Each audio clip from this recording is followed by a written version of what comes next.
दोस्तों, ये कहानी है दो भाइयों की। उनमें से एक नशीली दवाओं का आदी था और अपने परिवार के लोगों को अक्सर पीटा करता था, जबकि दूसरा काफी सफल व्यापारी था। वह समाज में सम्मानित था और उसका एक अच्छा परिवार था। एक ही माँ बाप द्वारा पाले गए, एक ही माहौल में पले बढ़े दो भाई एक दूसरे से इतने अलग कैसे हो गए। पहले भाई से पूछा गया कि आप यह सब क्यों करते हैं? आप नशीली दवाओं के आदी हैं, शराबी हैं, अपने परिवार के लोगों को पीटते हैं। आपको यह सब करने की प्रेरणा कहाँ से मिलती है? उसने जवाब दिया, मेरे पिता से।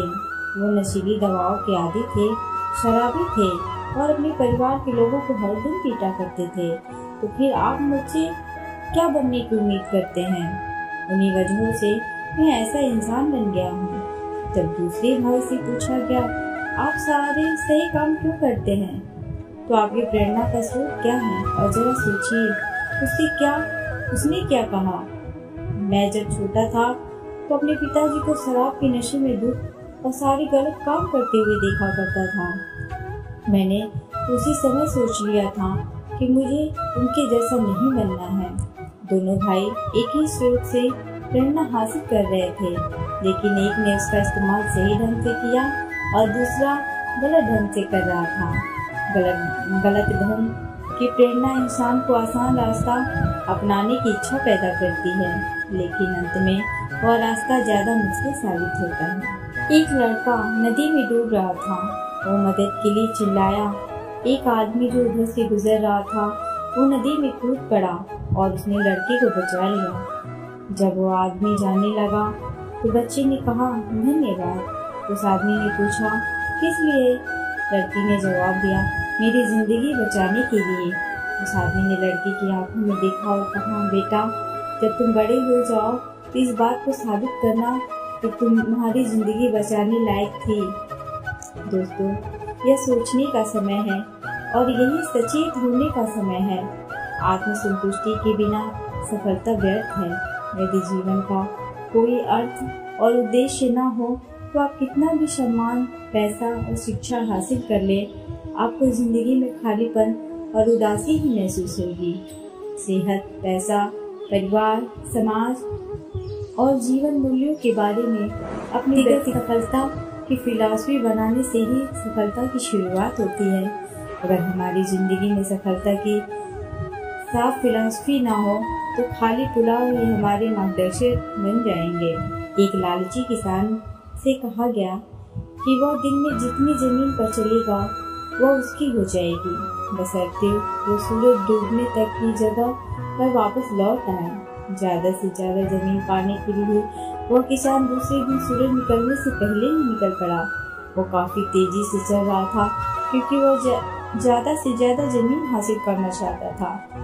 थकने के बावजूद वह सारे दोपहर चलता रहा क्योंकि वह जिंदगी में दौलत कमाने के लिए हासिल हुए उस मौके को गंवाना नहीं चाहता था। दिन ढलते वक्त उसे वह शर्त याद आई कि उसे सूरज डूबने से पहले शुरुआत की हुई जगह पर पहुंचना है। अपनी लालच की वजह से वह उस जगह से काफी दूर निकल आया था और वह वापस लौट पड़ा। सूरज डूबने का वक्त ज्यों-ज्यों करीब आता जा रहा था वह उतनी ही तेजी से दौड़ता जा रहा था। वह बुरी तरह थककर हांफने लगा, फिर भी वह बर्दाश्त से अधिक तेजी से दौड़ता रहा। नतीजा यह हुआ कि सूरज डूबते डूबते वो शुरुआत वाली जगह पर पहुंच तो गया और उसका दम निकल गया और वो किसान मर गया। फिर उसको दफना दिया गया और उसे दफन करने के लिए जमीन के बस एक छोटी सी टुकड़े की ही जरूरत पड़ी। एक बार एक लाल चिड़िया जंगल में गाना गा रही थी। तभी एक किसान उसके पास से कीड़ों से भरा एक संदूक लेकर गुजरा। लाल चिड़िया ने उसे रोक कर पूछा, तुम्हारे संदूक में क्या है और तुम कहाँ ले जा रहे हो? किसान ने जवाब दिया कि संदूक में कीड़े हैं, वो बाजार से उन कीड़ों के बदले पंख खरीदने जा रहा है। लाल ने कहा, पंख तो मेरे पास भी हैं, मैं अपना पंख तोड़कर तुम्हें दे दूंगी और उसके बदले में आप मुझे कीड़े दे दीजिए, इससे मुझे कीड़े नहीं तलाशने पड़ेंगे।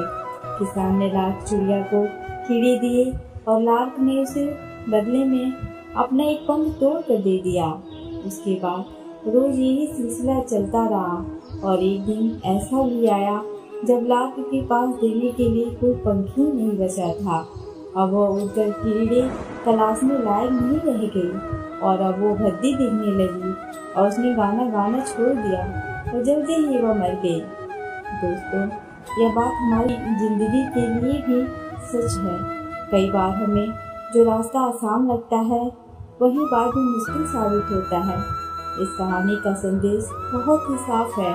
लाल चिड़िया को जो भोजन हासिल करने का आसान तरीका लगा था वही मुश्किल और नुकसानदेह तरीका साबित हुआ। एक डॉक्टर जल्दी अस्पताल में एक आवश्यक ऑपरेशन के लिए आता है। उसने अपने कपड़े बदले और तुरंत ऑपरेशन ब्लॉक में चला गया। उसने देखा कि लड़की के पिता हॉल में चक्कर लगा रहे हैं। डॉक्टर को देखते ही लड़के के पिता भड़क उठे और डॉक्टर से बोले कि आपको आने में इतनी देर क्यों लगी? क्या आप जानते नहीं हो कि मेरी बेटी की जान खतरे में है? आपको आपकी जिम्मेदारी का एहसास है भी या नहीं? डॉक्टर ने मुस्कुराया और बोला कि माफ कीजिएगा, मैं अस्पताल में नहीं था, इसलिए मैं जल्दी हो सका आ गया। अब मैं चाहूँगा कि आप शांत हो जाइए ताकि मैं अपना काम शुरू कर सकूँ। लड़की के पिता कहते हैं कि मैं शांत हो जाऊँ? अगर ये तुम्हारा खुद का बेटा होता तो क्या तुम शांत हो जाते? अगर तुम्हारा बेटा अभी मर जाए तो तुम क्या करोगे? लड़की के पिता ने चिल्लाकर पूछा। डॉक्टर फिर मुस्कुराया और बोले कि मैं वही करूँगा जो बाइबल में लिखा हुआ है। हम मिट्टी से आते हैं और मिट्टी को लौट जाते हैं। आप जाइए और अपने बेटे के लिए प्रार्थना कीजिए। भगवान की कृपा से हम अपनी तरफ से सबसे अच्छा करने की कोशिश करेंगे। उसके बाद लड़के का पिता बड़बड़ाया और बोले कि बहुत आसान होता है सलाह देना जब खुद का कोई लेना देना नहीं होता है। कुछ घंटों के ऑपरेशन के बाद डॉक्टर खुश हुआ और ऑपरेशन थिएटर से बाहर निकला और बोला कि शुक्र है आपका बेटा बच गया। और बिना पिता के कुछ कहने का इंतजार किए ही डॉक्टर वहां से बाहर चला गया। अगर आपके कुछ सवाल पूछने हैं तो नर्स से पूछ लीजिएगा। नर्स को वहां आते देख पिता ने नर्स से पूछा कि ये इतना घमंडी क्यों है कि ये कुछ देर के लिए रुक नहीं सकता था क्योंकि मैं इनसे अपने बेटे का हाल जान सकूं। नर्स ने उनको बताया कि कल इनके बेटे का एक रोज अपघात में निधन हो गया और वो उसे दफनाने के लिए गए हुए थे। जब हमने उन्हें आपके बेटे के ऑपरेशन के लिए उन्हें भेजा तब वो आपके बेटे का ऑपरेशन करने के लिए वहाँ से निकल आए। दोस्तों, इस कहानी से हमें यह सीखने को मिलता है कि हर परिस्थिति में शांत रहें ताकि आप अपने लिए बेहतर निर्णय ले सकें, चाहे अपनी जिंदगी में हो या आपके व्यवसाय में हो। एक बार एक लड़का था जो बुरी कलाकार और दिखने में अच्छा और बहुत बुद्धिमान था। जैसे एक स्वाभाविक नेता, ऐसा कोई जिसे हर कोई अपनी टीम में चाहता था, मगर वो बहुत स्वार्थी और गुस्सैल था। जब उसे गुस्सा आता था तो बहुत खराब चीजें बोलता और करता था, इतना कि उसके आसपास कौन है इसका भी लिहाज वो नहीं रखता था और अपने दोस्तों का भी नहीं, इसलिए उसके बहुत कम दोस्त थे। जैसे जैसे वह बड़ा होने लगा उसके माता पिता को उसके व्यवहार से चिंता होने लगी और वे सोच में पड़ गए कि क्या करें। आखिर उसके पिता को एक तरकीब सूझी और उन्होंने अपने बेटे से एक सौदा किया। उन्होंने उसे किलो का एक थैला और एक बड़ा सा हथौड़ा और उन्होंने कहा कि मैं चाहता हूँ कि जब भी तुम्हें गुस्सा आए तो तुम उसे बाहर निकालो और पीछे बाड़ की लकड़ी के फट्टे पर पूरी ताकत से कील गाड़ देना। वो मोटी लकड़ी के फट्टे मौसम की मार झेल कर लोहे से सख्त हो चुके थे और हथौड़ा भी बहुत भारी था, इसलिए ये काम इतना आसान नहीं था जितना कि लगता था। मगर फिर भी एक दिन के अंत तक लड़के ने उसमें 37 कीलें गाड़ दी थी। धीरे धीरे कुछ हफ्ते बीत जाने पर इस संख्या घट गई और उसने अपने गुस्से पर काबू आने लगा, क्योंकि बाढ़ में कील गाड़ना मुश्किल काम था। फिर एक दिन आया जिस दिन लड़के ने एक बार भी गुस्सा नहीं किया। उसने गर्व से जाकर माता पिता की बात बताई। पिता ने कहा, तुम्हारी कामयाबी के लिए तुम एक कील निकाल सकते हो जो तुम हर वो दिन कर सकते हो जिस दिन तुम गुस्सा नहीं करोगे। कई हफ्ते बीत गए। आखिरकार एक दिन उस लड़के ने आकर गर्व से बताया कि खट्टे में एक भी कील बाकी नहीं है। पिता ने उससे उनके साथ बाढ़ देखने चलने को कहा और उन्होंने कहा कि तुमने बहुत अच्छा काम किया है बेटे, मगर मैं चाहता हूँ कि तुम वो छेद देखो जो बाढ़ में रह गए हैं। अब चाहे जो हो जाए, बाढ़ कभी भी पहले जैसी नहीं होगी।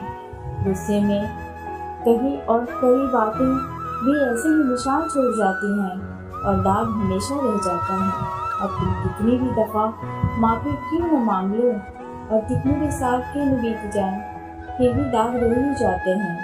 बातों की चोट भी हाथों की चोट जितना ही दर्द देती है। लोग इस बार से ज्यादा कीमती हैं और वो हमारी मुस्कान और हमारी कामयाबी का कारण बनते हैं। कुछ हमारे दोस्त बनकर हमारी खुशियों में और दुख में हमारे साथ होते हैं। इसका अर्थ है हमें सबको प्यार और इज्जत से रखना चाहिए। इसीलिए हमें कम से कम दाग देने हैं। दोस्तों, ये कितना ज़रूरी सबक है ना। और एक बात जो हम सबको बार बार याद रखनी चाहिए, सबको कभी न कभी गुस्सा आता है। तब असली इम्तिहान वो है कि हम उसका क्या करते हैं। अगर हम समझदार हैं तो हम अपना समय पुल बनाने में लगाएंगे, न कि बात। दोस्तों, अगर आपको यह ऑडियो पसंद आया होगा तो इस आर्टिकल को अपने दोस्तों के साथ शेयर जरूर करें और साथ ही मेरे चैनल CB स्पिरिचुअल ज्ञान को लाइक, शेयर और सब्सक्राइब जरूर करें। Thank for watching.